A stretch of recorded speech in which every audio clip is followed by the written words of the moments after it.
ఓం శ్రీరామచంద్ర పరబ్రహ్మణే నమః. ఓం నమో వశిష్ఠ విశ్వామిత్ర వ్యాస వాల్మీకి సుఖాదిభ్యః. ఓం శుక్లాంబరధరం విష్ణుం శశివర్ణం చతుర్భుజం ప్రసన్నవదనం ధ్యాయేత్ సర్వవిఘ్నోపశాంతయే. ఓం నమో బ్రహ్మాదిభ్యో బ్రహ్మ విద్యా సంప్రదాయ కర్తృభ్యో వంశ ఋషిభ్యో మహద్భ్యో నమో గురుభ్యః. ఓం శ్రీరామో రామభద్రశ్చ రామచంద్రశ్చ శాశ్వతః రాజీవలోచన శ్రీమాన్ రాజేంద్రో రఘుపుంగవః. శ్రీ యోగవాసిష్టము ఉత్పత్తి ప్రకరణము. అయితే వారి యొక్క తేజస్సు చేత గృహమంతా ప్రకాశించింది. కాగా విదురథుని భార్య అంటే ద్వితీయలేల ఎంట నలుదిక్కులు చూస్తూ ఉన్నది. అప్పుడు ఆ గృహము ఏ విధంగా ఉన్నది అంటే చంద్రమండలము నుండి పడిందా అన్నంత కాంతివంతంగా బంగారు రంగుతో కడగబడినట్లుగా ఈ శీతల ప్రవాహంలో కుడ్యాలు అంటే గోడలు లేనట్లుగా దోస్తోంది. లీలవారిని సంతోషముతో చూచి పాదాల మీద పడి, ఓ దేవులారా, మీరు నా మంచి కోసం వచ్చి ఉన్నారు. మీరు నా ప్రాణదాతలు. మీ పరిచారికనైన నేను మీకంటే ముందుగానే ఇక్కడికి వచ్చి ఉన్నాను అని లీలవారిని ఆహ్వానించింది. వారు మేరు పర్వతమునందరి లతలలాగా సింహాసనముల యందు కూర్చుని ఉన్నారు. అప్పుడు జ్ఞప్తిదేవి అంటూ ఉన్నది, సుతే వద కథం ప్రాప్త త్వమిమం దేశమాదితః కిం వృత్తం తే త్వయా దృష్టం కిమివా ధ్వని కుత్రవా. పుత్రి, నీవు ఇక్కడకు ముందుగా ఎట్లా వచ్చి ఉన్నావు? నీ వృత్తాంతం ఏంటి? దారిలో ఎక్కడ ఏమి చూశావు తెలియజేయి అని అడిగింది. అప్పుడు విదురథ లీల అంటోంది, దేవి, నేను అచ్చట కల్పాగ్ని వలన దహింపబడిన ద్వితీయ చంద్రరేఖలాగా మూర్చిపోయాను. అప్పుడు నాకు ఇది అనే జ్ఞానం లేకుండా ఉన్నది. పరమేశ్వరి, ఆ తర్వాత నేను కళ్ళను మూసుకున్నాను. మరణమూర్ఛానంతరము తేరుకొని చూడగా ఆకాశమును ఎగురుచూ ఉన్నాను. ఆ తర్వాత రథాన్ని అధిరోహించాను. గంధకణంలాగా ఎచ్చటికి వచ్చి పడ్డాను అని చెప్పింది. అప్పుడు దేవీమాత జ్ఞప్తిరువాచ అని ఈ విధంగా చెప్తుంది. జ్ఞప్తిదేవి, హే హంసహారిగామిన్యౌ లీలే లలితలోచనే ఉత్తాపయాయో నృపతిం శవతల్పతలాదిమం. హంసయానలు అయినటువంటి లలితలోచనులు అంటే హంస నడకలు కలిగిన వారు, లలితమైన అంటే సౌమ్యమైనటువంటి కన్నులు కలిగిన ఓ లీలలారా, శవశయ్యయందు పరుండిన ఈ రాజుని నేను లేపుచున్నాను అని చెప్పి పద్మిని ఇక సౌరభాన్ని గనక ఏ విధంగా కమలం నుండి పరిమళ భరితమైనటువంటి సుగంధం వదిలినట్లుగానే విదురథుని ప్రాణాన్ని జ్ఞప్తిదేవి విడిచిపెట్టింది. వాయువు లతనబోలులాగానే ఏ విధంగా వాయులతనబోలు ఆ జీవుడు ఎట్లా అంటే గాలి రూపంలో ఉన్నటువంటి తీగలాగా ప్రవహించి ఆ జీవుడు శవం యొక్క నాసారంధ్రముని అంటే ముక్కుల్లోకి చేరాడు. సమీపించి గాలి వంశరంధ్రం ద్వారా ప్రవేశించినట్లుగానే ప్రవేశించాడు. ప్రవేశించగానే సముద్ర మధ్యమున వందల కొలది మనులుండునట్లుగా ఆ జీవుని యందు వాసనలు వచ్చి పడినవి. అతని వదనంలో జీవుడు ప్రవేశింపగానే అనావృష్టి సమయంలో వర్షం కురిసినట్లుగానే ఆ పద్మము కాంతివంతమగునట్లుగానే అతని ముఖమంతా కూడా ప్రకాశితమైంది. క్రమాదంగాని సర్వాణి సరసాని చకాశిరే తస్య పుష్పాకరా ఇవ లతాజాలాని భూభృత. క్రమంగా రాజు యొక్క అవయవాలన్నీ కూడా వసంతకాలమందల లతలలాగానే నరాలు అన్నీ కూడా చక్కగా రక్తం ప్రవహించి సారాలై ప్రకాశించదొడిగినాయి. ఆ తర్వాత రాజు పూర్ణచంద్రునిలాగా ముఖకాంతి వచ్చింది. జగత్తుని ప్రకాశింపజేస్తూ ఉన్నట్లుగా ఉన్నది. తేజోవంతంగా శోభిల్లింది. సరసములైన మృదులములైన కనకోజ్వల కాంతిమంతములైన అతని యొక్క అవయవాలు కాలములో ఉన్నటువంటి చిగురుటాకులు లాగానే జీవత్వంతో ప్రకాశిస్తూ ఉన్నాయి. అని ఆ విధంగా స్ఫురిస్తూ ఉన్నాయి. ఉన్మీలయామా సదృశ విమలా లోల తారకే హారిణ్యౌ శుభగా భోగే చంద్రార్కౌ భువనం యదా. ఈ జగత్తు సూర్యచంద్రులనే నయనాలను తెరిచినట్లుగానే ఆ రాజు తారాశోభితములైన సుందరములైన విశాలములైన తన యొక్క కళ్ళను విప్పి చూచాడు. ఆ తర్వాత పెరుగుచూ ఉన్నటువంటి వింధ్య పర్వతాలలాగానే ఉల్లసిత శరీరుడైన ఆ రాజు లేచి మేఘ గంభీర ధ్వనితో ఎవరచ్చట అని పలికాడు. అప్పుడు లీలలిద్దరూ ముందుకొచ్చారు. ఆజ్ఞాపించండి అని పలికారు. అప్పుడు విధురథుడు ఆచారము, వ్యవహారము, రూపము, మర్యాద, వాక్యము, ప్రయత్నము, ఆనందములో సమానములైన లీలలో ఇద్దరు ముందట సమమై ఉండుట చూశాడు. చూచి నీవెవరు, ఆమె ఎవరు అని విదూరథుడు ప్రశ్నించాడు. అప్పుడు లీల, దేవా నేను చెప్పుదానిని వినండి అని వచించింది. నేను మీ పూర్వపు భార్యను. నాకు వాక్కు అర్థంతో కూడి ఉండునట్లుగా నేను మీతో ఎల్లప్పుడూ కూడా ఉండేదానిని. ఈ ద్వితీయ లీల కూడా మీ భార్యయే. మీ కొరకే నా ప్రతిబింబముకు ఈమెను కల్పించితిని. మీ తల వైపున బంగారు గద్దె మీద కూర్చున్న ఆమె త్రిలోక జననీయకు సరస్వతీదేవి. మన పుణ్యబలము వలన మనకు సాక్షాత్కరించింది. ఈమె మనల్ని పరలోకము నుండి కొని వచ్చినది. ఈ పలుకులు విన్నాడు. విని రాజీవలోచనుడైనటువంటి రాజు తొట్రుపడుతూ కంగారవుతూ లేచాడు. లేచి శరీరంపై ఉన్నటువంటి మాలలను, వస్త్రాలను కూడా, వేలాడుచూ ఉన్న మాలలను, వీటన్నింటినీ కూడా సరి చేసుకున్నాడు. అప్పుడు జ్ఞప్తిదేవి పాదముల మీద పడి ఇలా అన్నాడు, సరస్వతీ నమస్తుభ్యం దేహి దేవి సర్వహితప్రదే ప్రయచ్చ వరదే మేధాం దీర్ఘమాయుర్ధనాని చ. యుక్తుక్తవంతం హంతేన వపస్పర్శ జ్ఞప్తి దేవతా త్వం అని చెప్పి, సర్వహితప్రదవగు ఓ దేవి నమస్కారము. దీర్ఘాయువును, ధనమును, మేధను ప్రసాదించుము. ఇలా పలుకుతూ ఉన్న రాజుని జ్ఞప్తిదేవి హస్తమున స్పృశించింది. త్వం పుత్రావి మతార్థాఢ్యో భవేతి భవనాన్విత. ఏ విధంగా నాయన నీవు కోరుకున్నవన్నీ పొంది గృహంలోనే వసించు అని చెబుతూ, సర్వాపద సకల దుష్కృత దుష్టయశ్చ గచ్చంతు వహ శమమనంత సుఖాని సమ్యక్ ఆయాంతు నిత్యముదిత జనత భవంతు రాష్ట్రే స్థిరాచ విలసంతు సదైవ లక్ష్మ్య. ఏ విధంగా చెప్తుంది, వాంఛితార్థములైన అన్నీ కూడా పొందు. నువ్వు కోరుకున్నవన్నీ పొంది గృహంలో వసించు. అన్ని ఆపదలను, పాప బుద్ధులను కూడా నీకు తొలగిపోతాయి. అనంతమైన సుఖం అరుదించుతుంది. నీ ప్రజలకు నిత్య సంతోషం కలుగుతుంది. నీ రాష్ట్రమున లక్ష్మి స్థిరమై వెలుగుచున్నది అని ఆమె దీవించింది అని శ్రీ వశిష్ఠదేవులు సరస్వతి తదేత్యుక్త్వా తత్రైవాం తద్ధిమాయయౌ ప్రభాతే పంకజై సార్ధం బుబుదే సకలో జన. శ్రీ వశిష్ఠదేవులు చెప్తూ ఉన్నారు, సరస్వతీదేవి సరే అని వచించి అక్కడనే ఆమె అంతర్ధానము అయింది. అప్పుడు తెల్లవారగానే పద్మాలతో పాటు జనులు కూడా ప్రబుద్ధులయ్యారు. పద్మములన్నీ వికసించినాయి. జనులు నిద్ర నుండి మేల్కొన్నారు అని తెలియజేస్తూ రాజు లీలను ఆలింగనం చేసుకున్నాడు. లీల కూడా పునర్జీవితుడకు భర్తను మరలా కౌగిలింపసాగింది. అప్పుడు ఆ రాజభవనము ఆనంద పరవశులైన జనులతో, గీతములు మొదలైన వాద్య ధ్వనులతో నిండిపోయింది. జయ జయ ధ్వనులు, మంగళ ధ్వనులు, పుణ్యాహ ధ్వనులు బోరుమని శబ్దింపసాగినవి. సంతోషభరితులైన జనులతోట, రాజులతోటి రాజభవన ప్రాంగణాలన్నీ కూడా నిండిపోయినవి. సిద్ధులు, విద్యాధరులు సహస్రములకు పుష్పవర్షాలను కురిపించారు. మృదంగాలు, మద్దెలలు, కాహలాలు, శంఖాలు, దుందుబులు ధ్వనించినవి. ఏనుగులు తొండాలనెత్తి గంభీరంగా ఘంకరించినవి. అంగనాగణము అంటే స్త్రీల యొక్క సమూహాలు ఆనంద నృత్యాలు సల్పసాగారు.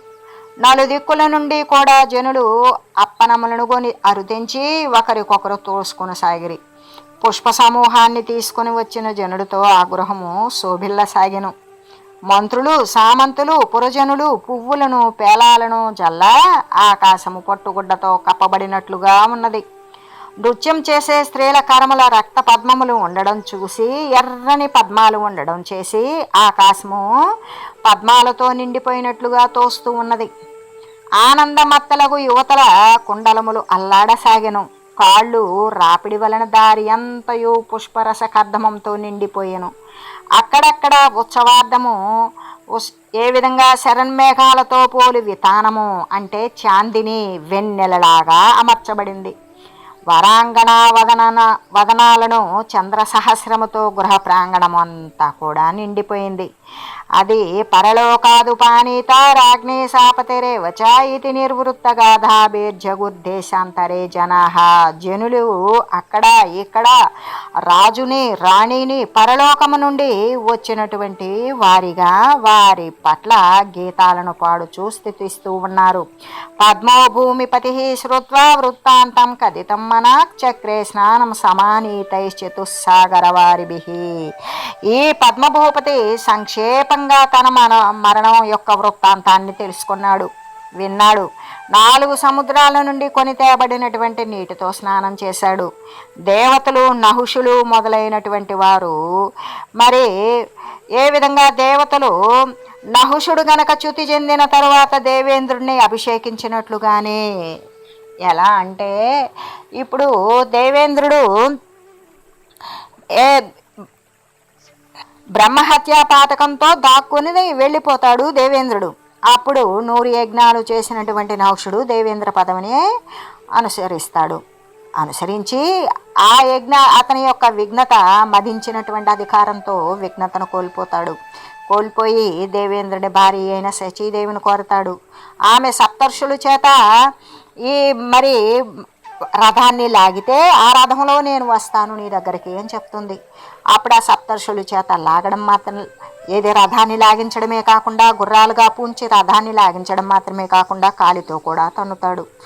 అప్పుడు వారు శపించినప్పుడు నహుషుడు శాపానికి గురి అయి మళ్ళీ కూడా నశించిపోతాడు.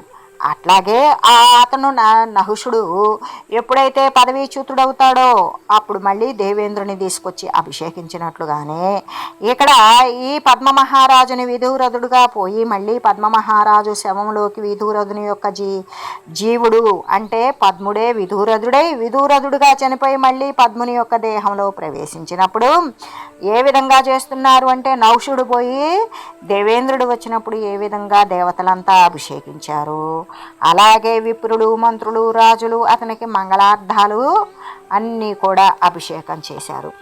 జీవన్ముక్త బద్దలైనటువంటి లీలలు ఈ ఇద్దరు కూడా రాజును తమ పూర్వవృత్తాంతాన్ని గురించి ప్రసంగించుకుంటూ ఉన్నారు. మరి ఆనందాలలో తేలియాడుతూ ఉన్నారు. ఏ విధంగా అంటే వారి యొక్క శారీరక కలయికతో కలిగినటువంటి ఆనందం లాంటి ఆనందాన్ని వాళ్ళు ఆ ప్రసంగాల వలన వాళ్ళు పొందుతూ ఉన్నారు. సరస్వత్యా ప్రసాదేన స్వపౌరుష కృతేన తత్ ప్రాప్తం లోకత్రయ శ్రేయ పద్మేనేతి మహీభుజ. ఈ విధంగా పద్ముడు నిజ ప్రయత్న బలం వలన సరస్వతీదేవి యొక్క అనుగ్రహం వలన ముల్లోకముల్లో కూడా పరమశ్రేయమైనటువంటి పునర్జన్మను రాజ్యాన్ని జ్ఞానాన్ని కూడా పొంది ఉన్నాడు. సజ్ఞప్తి జ్ఞాన సంబుద్ధో రాజా లీలా ద్వయాన్విత చక్రే వర్షాయుతాన్యశ్చౌ తత్ర రాజ్యమనిందిత. ఆ పద్ముడు ఆ సరస్వతి ఉపదేశ ప్రాప్తమైనటువంటి ఆత్మతత్వ జ్ఞానాన్ని పొందాడు. ఆ తర్వాత లీలలిద్దరితో కూడుకొని ఆనందముతో 80 ఏండ్ల రాజ్యాన్ని మళ్ళీ పాలించి ఈ విధంగా వారు మరి జీవన్ముక్తులే అయ్యారు. జీవన్ముక్తాసేత్యేవం రాజ్యం వర్షాయుతాష్టకం కృత్వా విదేహముక్తత్వమాసేదు సిద్ధ సంవిధ. ఈ విధంగా వారు ధర్మ ప్రజానురంజకంగా రాజ్యాన్ని పాలించి ఇద్దరు భార్యలతో ఆనందాలతో తేలియాడుతూ దైవిక విషయమునందు పరితప్తుడై ఉండి వారు జీవన్ముక్తులై 80,000 అంటే జీవించి ఉండగానే ముక్తత్వాన్ని పొంది 80,000 సంవత్సరాలు రాజ్యాన్ని పాలించి దృఢ జ్ఞానులై వారు శరీరం వదిలిన తర్వాత ముక్తి చెందారు. అంటే వారు శరీరం వదలక ముందు కూడా అటువంటి జ్ఞానంతోనే ఉన్నారు, ముక్తత్వ జ్ఞానముతోనే అని చెబుతూ యదుదయ విశదం విదగ్ధం ముక్తం సముచిత మాత్మహితం చ పేశలంచ తదఖిల జనతోషదం స్వరాజ్యం చిరమనుపాల్యనుదం సుదం వతి విముక్తౌ. ఆ దంపతులు ఇరువురు కూడా ప్రజాహితం చేస్తూ పాండిత్యమైనటువంటి ప్రజారంజనాలతోనే ప్రకాశిస్తూ దోషరహితులై యశస్సు, ధర్మము, సౌభాగ్యము మున్నగు గుణాలతో కూడి చాలా కాలాన్ని పాలించి చివరికి శరీరాన్ని వదిలి ముక్తితత్వాన్ని పొందారు అని శ్రీ వశిష్ఠదేవులు చెప్తూ ఉన్నారు. ఓ రామ, ఏ తత్తే కథితం రామ దృశ్య దోష నివృత్తయే లీలోపాఖ్యానమనఘం ఘనతాం జగతస్త్యజ. రామ, ఈ దృశ్య దోషాన్ని వారించడం కోసం నీకు నేను ఈ లీలోపాఖ్యానము అనే విషయాన్ని తెలియజేశాను. నీవిప్పుడు ఈ జగత్తు సత్యము అనే భావాన్ని వదిలివేయి. దృశ్య పదార్థాలు సత్యము అనే భావము వదలడం కంటే వేరొక ఉపాయం అనేది లేనే లేదు. ఏ విధంగా అంటే దృశ్యాన్ని వారింపగలిగింది ఏమైనా ఉన్నదా? లేదు. ఎలా? సత్యత్వ బుద్ధి ఉన్నంత వరకు కూడా దానిని నిర్మూలించడం కష్టమే అవుతుంది. అసత్య వస్తువునందు సత్యబుద్ధి ఉన్నంత కాలం కూడా దాన్ని తీసివేయాలి అంటే అది సాధ్యపడదు. కాబట్టి సత్యత్వ బుద్ధి తొలగిపోతే ఈ కష్టం ఉండదు. దాని యందు ఇది సత్యము అనే బుద్ధి గనక బుద్ధే ఆలోచనే నశించిందనుకో, ఇంకా నీకు దానిని తొలగించాలి అనేటువంటి కష్టమేమీ ఉండదు అని చెబుతూ జ్ఞానేనాకాశ రూపేణ దృశ్యం జ్ఞేయ స్వరూపకం ఇత్యేకీభూతమాలోక్యాగ్నస్తిష్టత్యంబరోపమ. జ్ఞానులు దృశ్య పదార్థముల రూపము ఆకాశము అంటే శూన్యము, మిథ్య వంటిదని ఎంచుతూ ఉంటారు. జ్ఞానులు మాత్రం దేనిని? దృశ్య పదార్థాలని ఈ విధంగా రూపాలను వీటినన్నింటినీ కూడా అలా శూన్యము, ఆకాశ రూపంగా ఎంచుతూ ఉంటారు. ఈ ప్రపంచమంతా కూడా ఆకాశ తుల్యుడకు పరపురుషుని యందే వెలయుచున్నది. ఈ ప్రపంచం కనబడేదంతా ఎక్కడున్నది? ఆ పరమ పురుషుడైనటువంటి సత్య నిరంజన నిరాకారమైనటువంటి సర్వవ్యాపక స్థితి పరబ్రహ్మ సత్త ఏదైతే ఉన్నదో దాని యందే ఇది అలరారుచూ ఉన్నది.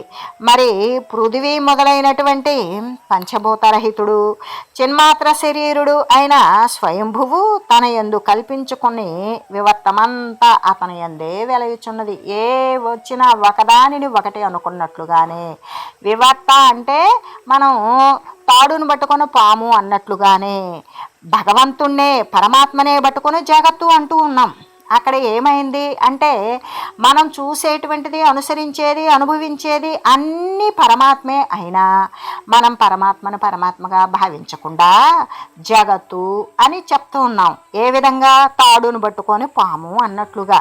అదే అలా చెప్తూ చైతన్య రూపుడైనటువంటి స్వయంభువు ఎప్పుడెట్లు ప్రయత్నిస్తాడో అతడు అట్లాగే వివర్తమనందుచూ ఉంటాడు.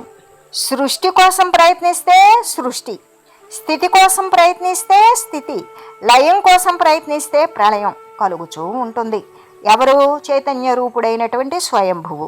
అంటే ఆయన ఏ విధంగా ప్రయత్నిస్తే ఆ ప్రయత్నమే కొనసాగుతూ ఉంటుంది. అంతేకాని బ్రహ్మాత్మకమైనటువంటి నిర్మల చిదాకాశమున ఈ జగత్తు ప్రతిభాసిస్తూ ఉన్నప్పటికీ వాస్తవానికి పరమార్థ దృష్టితో పరికించి చూస్తే దీనికి బ్రహ్మమును కూడా తావులేనే లేదు. అసలు అక్కడ కూడా లేదు.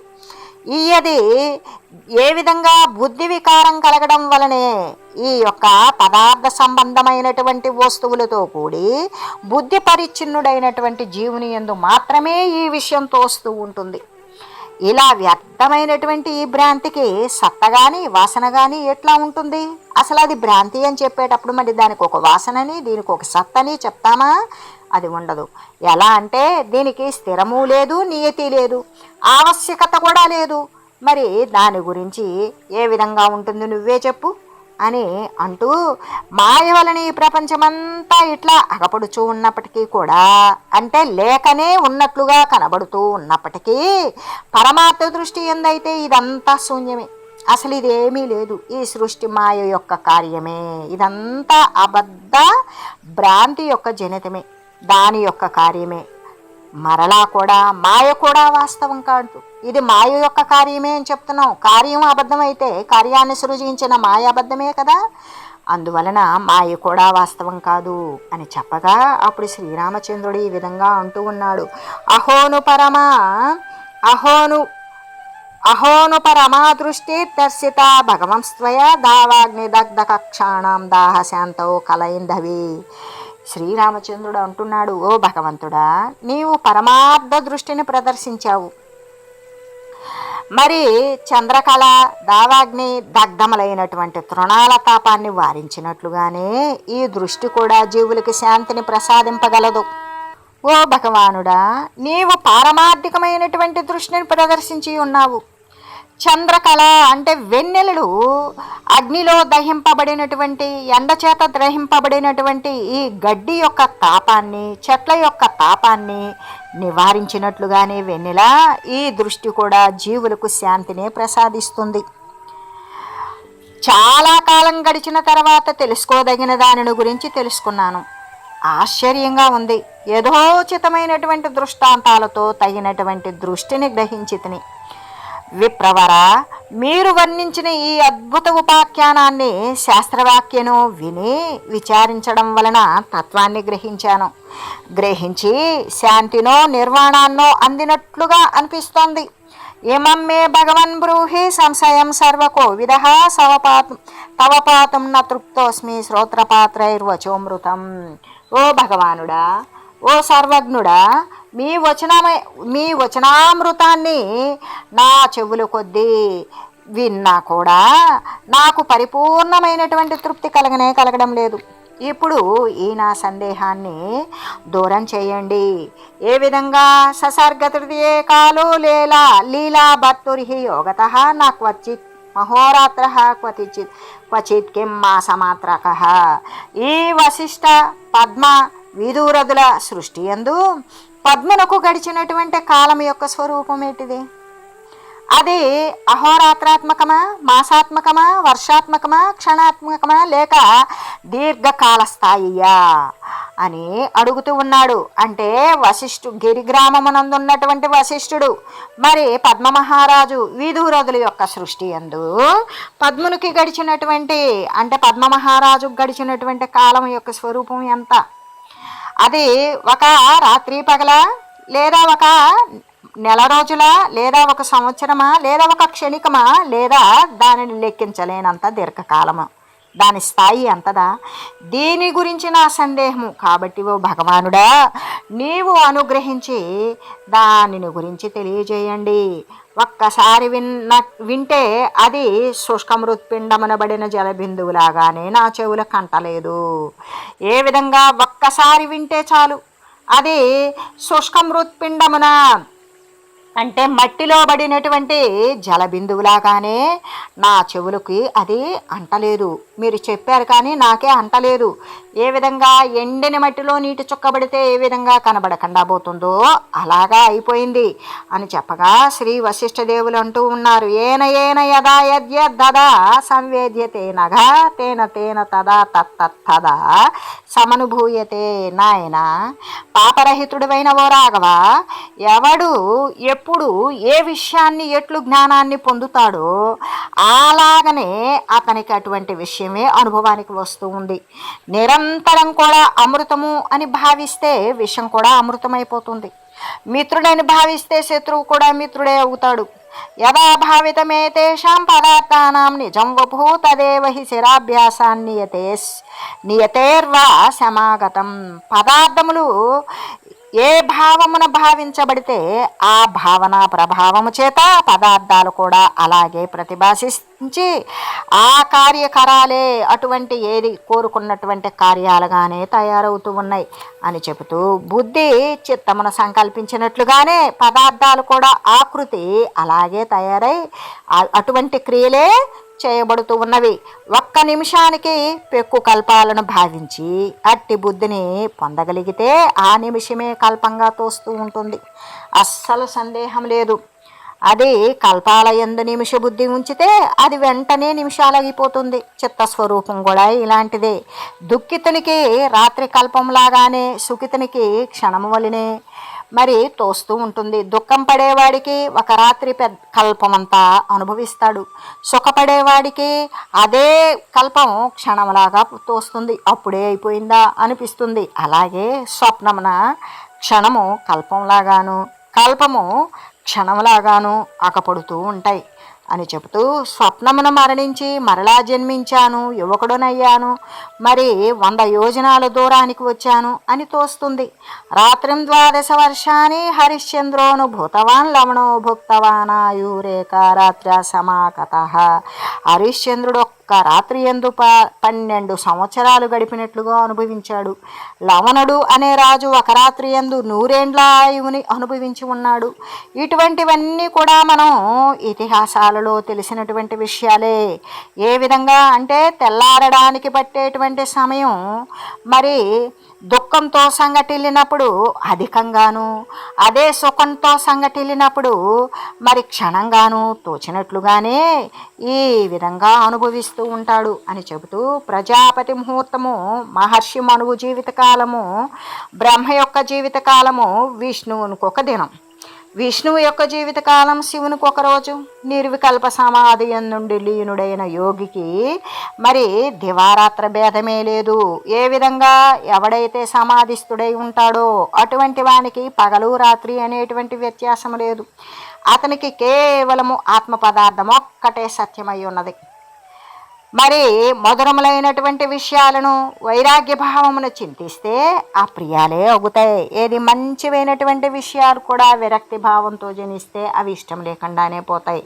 కటుచాయాతి మాధుర్యం మధురత్వేన చింతితం మిత్రబుద్ధ్యా ద్విషన్ మిత్రం రిపు బుద్ధ్యా రిపు సుహృత్.